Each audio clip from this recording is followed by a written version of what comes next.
Olá, nós vamos falar agora sobre um assunto que desperta muita curiosidade. Eu vou conversar com um escritor, jornalista, que há 14 anos é correspondente internacional, já escreveu 9 livros, 6 deles com a temática cristã, visitou mais de 50 países e a partir dessas viagens que ele encontra inspiração para os seus livros, para os seus textos. E agora está lançando o primeiro livro de ficção.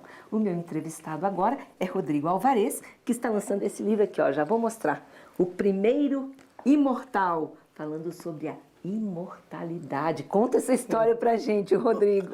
Olha, a imortalidade é uma questão antiga, né? A gente sabe que o ser humano sempre sonhou e buscou a imortalidade. O próprio cristianismo, a religião católica, é toda baseada na ideia da imortalidade da alma. Agora, nós, seres humanos, estamos avançando tecnologicamente a um ponto em que começa a aparecer, e talvez de fato seja possível, a imortalidade do corpo, que foi sonhada pelos egípcios, não foi por acaso que fizeram as pirâmides. Toda a preservação do corpo físico, né? Sonhada também no Antigo Testamento, há relatos, né, de momentos em que se acreditava na possibilidade da imortalidade do corpo. E a gente não fala só para Jesus Cristo, né, da ressurreição de Cristo, que seria um único exemplo, né, o único que a gente conhece. A gente está falando da imortalidade para todos, que foi sonhada também ao longo da história da humanidade. A imortalidade do corpo, que agora, com a tecnologia que vem se desenvolvendo, começa a ser possível. Aí envolve um monte de ciências. Então, espere, antes da gente entrar nisso, porque tem muita coisa aqui para perguntar para o Rodrigo. Eu queria que a gente avaliasse o seguinte, Rodrigo, uma das grandes angústias do ser humano é porque é o único ser vivo que sabe que vai morrer. É a única coisa que o homem sabe que não domina e, pior, não sabe a hora, né? A nossa hora pode ser daqui a pouquinho. Então, quer dizer, essa busca toda, ela vem resolver essa angústia, né? É uma tentativa de resolver essa angústia. Eu penso que tem algumas pessoas que lidam bem com isso, entendem que a morte do nosso corpo é natural e deve acontecer. Tem outras que vivem uma obsessão, gostariam de viver mais tempo. Eu até entendo por quê, porque gostam da vida. Eu também gosto da vida, gostaria de viver mais tempo. Mas tem pessoas hoje, em várias partes do mundo, obcecadas com a ideia de viver para sempre. Então começaram a desenvolver tecnologias, agora, claro, tudo passa pela computação. Uma das ideias é congelar o corpo para um dia você renascer quando houver uma cura para a doença que você teve, ou quando houver uma tecnologia que permita reanimar o seu corpo de alguma maneira. Agora, existem ideias mais complexas, por exemplo, congelar apenas a nossa cabeça, o nosso cérebro, para que ele possa ser transplantado no futuro para um outro corpo. Bastante complicado, mas tem cientista trabalhando com isso. E uma outra ideia ainda mais difícil de imaginar é de fazer o que eles chamam, os cientistas, de download, ou seja, baixar tudo que está dentro do nosso cérebro. Aqui. Vai pensando, deixa a gente pensando, o computador vai registrando tudo e vai recriar o nosso cérebro artificialmente, claro, num outro cérebro artificial, mas também com biológico, essa é a intenção, num outro corpo. Olha que loucura. A ideia dos avatares, né? Sim. Você renascer num avatar. Mas aí eu pergunto, e essa inclusive é a pergunta que eu faço... É o questionamento do livro. Na capa do livro. O que acontece com a alma se o nosso coração parar de bater? A gente vai, né, como nós acreditamos, a gente vai viver uma vida eterna no que a gente sempre entendeu como céu, ou essa alma poderá voltar à vida se por acaso aquele corpo voltar à vida? São questões que a ciência moderna começa a se colocar e que são complexas. Aliás, você que visitou centros, né, tudo isso está sendo estudado, pesquisado há muito tempo, isso não é novidade não, gente. Em centros de criogenia, né, nós temos quantos hoje no mundo? Olha, tem até centro clandestino, então não dá para dizer quantos são. Eu posso dizer que tem pelo menos 2 grandes centros, um na Rússia, um nos Estados Unidos, com algumas centenas de pessoas congeladas. Eles, teoricamente, morreram, mas não pensavam que iam morrer, disseram, vamos ser imortalizados. Então eles estão esperando a cura de doença, esperando que alguma coisa aconteça para renascer. Há tanques de nitrogênio, onde esses corpos foram colocados, para que eles possam um dia renascer. Será que vai acontecer? Mais ou menos umas 100 pessoas estariam? Não, tem umas 300 pessoas. 300 corpos? Esse número vem aumentando com o passar dos anos. Porque agora, quando eu fui a primeira vez a esse centro de criogenia, Sim. que eu chamo também de centro de imortalidade, nos Estados Unidos, isso tem 9 anos que eu comecei a conhecer esse assunto. Naquela época era impossível pensar no que se tem hoje de tecnologia. Então, como agora a tecnologia está avançando muito, tem muita gente acreditando que com essa técnica, por exemplo, de clonagem, vai ser possível fazer um corpo igual ao seu, acelerar o seu crescimento de alguma forma e fazer você renascer nesse corpo. Aí, de novo, vão vir todas as questões filosóficas, religiosas, e uma série de outras. que a gente precisa entender e ninguém entendeu ainda para dizer, será que é possível realmente retomar a consciência de alguém? Transplantar uma alma? É complexo, né? Então, essas são questões que os personagens do livro, muitos deles são cristãos, outros não são, outros estão tentando entender o que acontece com a alma, o que pode acontecer com eles. Então, há um debate no livro sobre isso também. Então, vamos lá, falar um pouco sobre a história, a narrativa desse livro, né? Um homem que viveu há 38 mil anos, não é isso? E, de repente, ele volta à vida. Ele estava congelado, é isso? Toda a ideia da imortalidade ficção, que se tem hoje na ciência é que se você fosse imortalizado, congelado antes de morrer, você talvez facilmente renasceria. Porque isso aconteceu, né? Há experiências com animais que renascem se são congelados. Então, esse homem congelado por uma situação da natureza, né? Uma tempestade, 38 mil anos atrás, por uma série de acontecimentos, ele renasce no nosso tempo, um pouco antes da nossa época, nos anos 1980. E vai sendo objeto de estudo da ciência. As pessoas, os cientistas veem nele a possível resposta para essa imortalidade do corpo. É sempre bom lembrar, né? A imortalidade do corpo.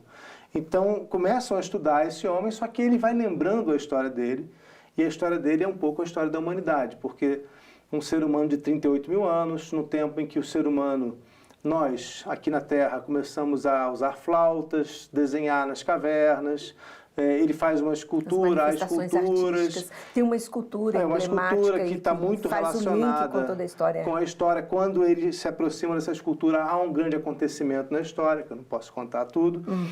Então, esse ser humano chega ao nosso tempo e é levado também a esses centros de mortalidade. E ele começa a ser testado, porque eles querem descobrir como é que ele sobreviveu. Porque, em tese, né, cientificamente falando, é preciso um monte de coisas que aconteçam com o nosso corpo. Por exemplo, é preciso que o sangue não congele, não vire vidro, né? Tem que ser alguma forma de preservação especial. Então, eles estudam esse homem para entender o que fazer para que eu, você e outras pessoas possamos nos tornar imortais. Só para aguçar um pouquinho a curiosidade de vocês que estão assistindo, tem um trailer. Tem um trailer, um trailer desse livro. Vamos acompanhar para a gente imaginar coisas aqui e voltar nessa conversa.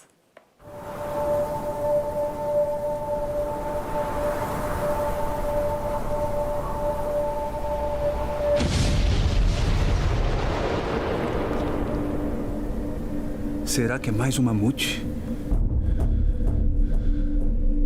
É gente, mas não é daqui.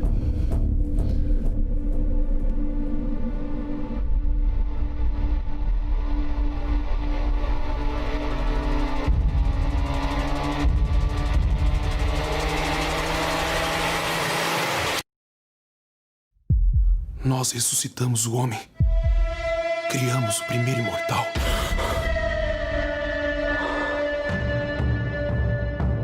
Memória. Memória é uma coisa que tem vontade própria.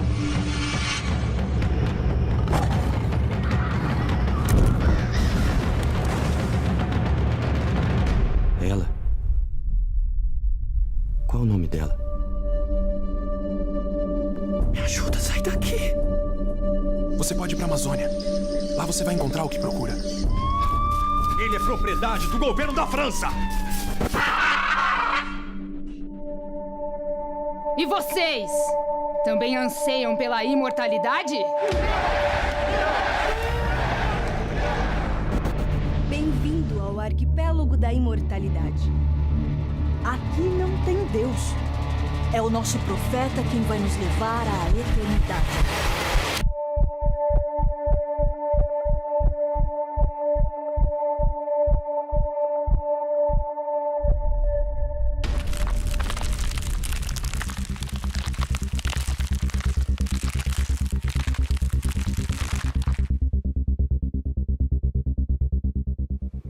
Você conversou com Ettinger, que foi o precursor dessa, o que pode parecer maluquice toda, mas não é, né? Pelo que você está falando. Em 2010, eu visitei nos Estados Unidos Robert Ettinger, um senhor que já tinha 91 anos naquela época, que é o fundador dessa ideia de imortalizar corpos pelo congelamento. Ele me contou como é que teve a ideia, me contou o que ele tinha feito para desenvolver aquela técnica, mas o mais interessante naquele momento era, ele morreu poucos meses depois e foi congelado também. Ele já me disse, eu estou me preparando, vou ser congelado, eu estou aqui perto do centro de mortalidade para que eles rapidamente congelem meu corpo, e ele está congelado até hoje nos Estados Unidos, esperando o dia de renascer.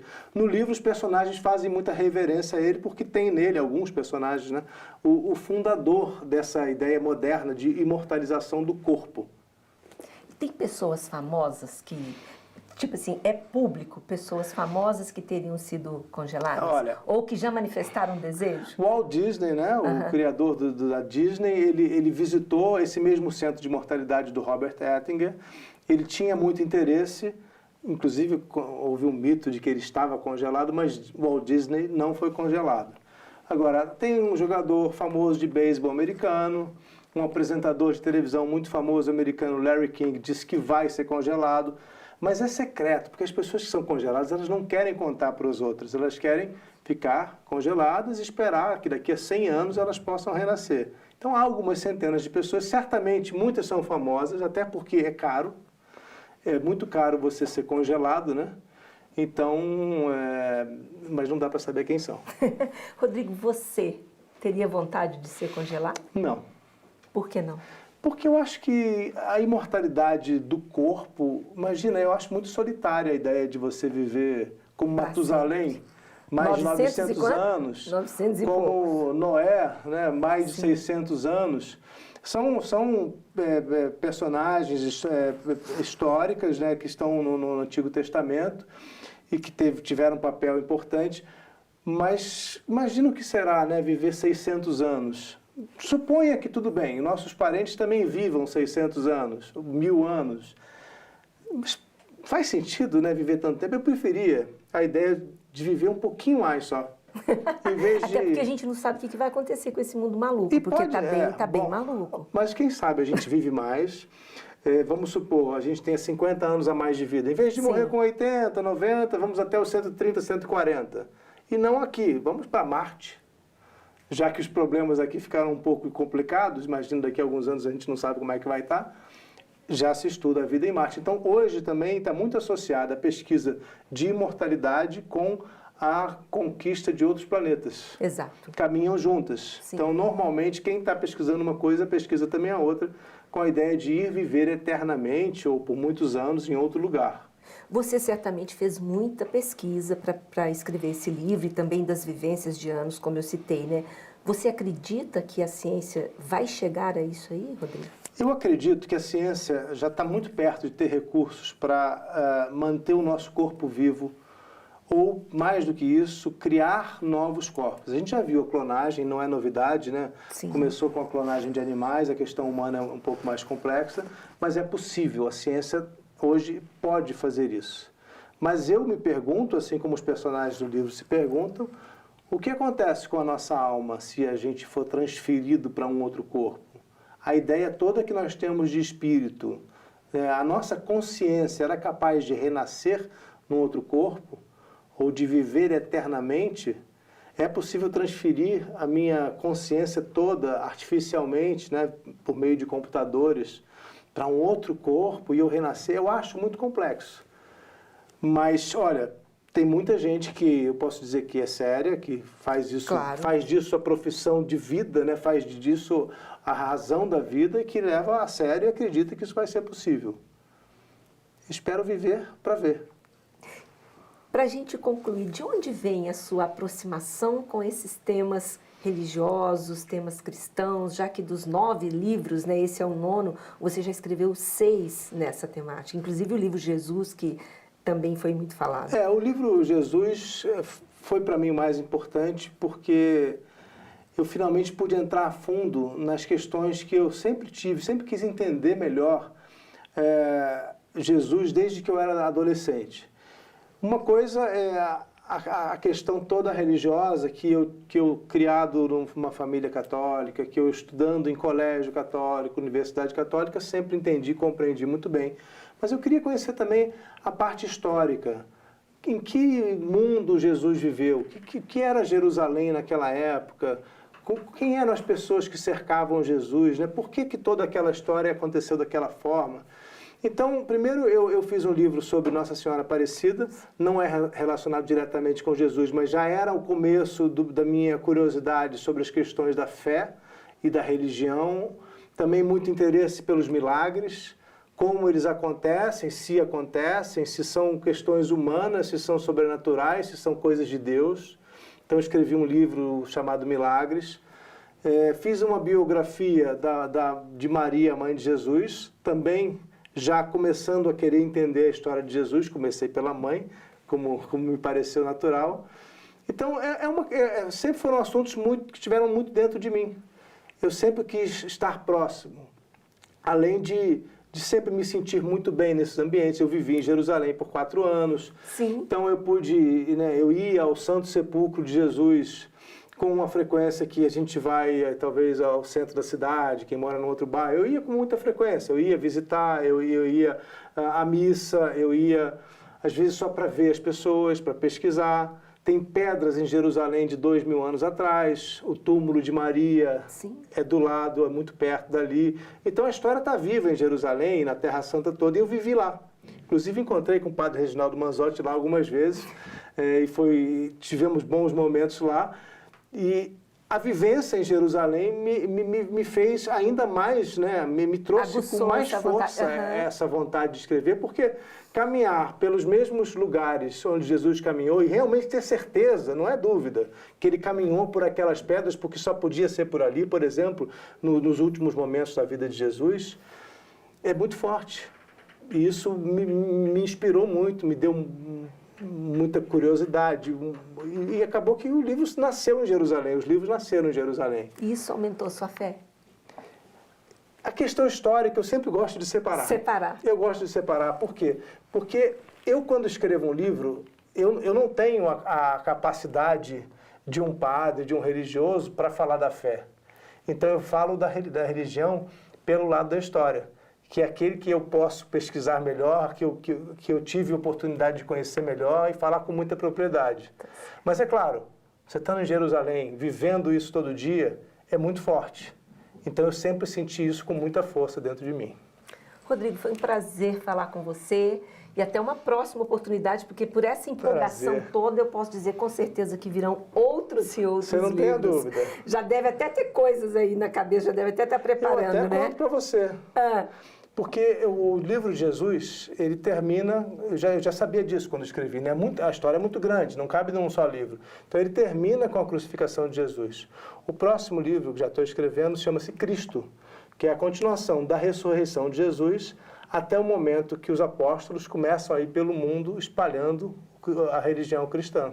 Então vamos combinar que você vai voltar aqui comigo para a gente falar do próximo livro. Claro, com certeza. Obrigada, foi um prazer estar com vocês também.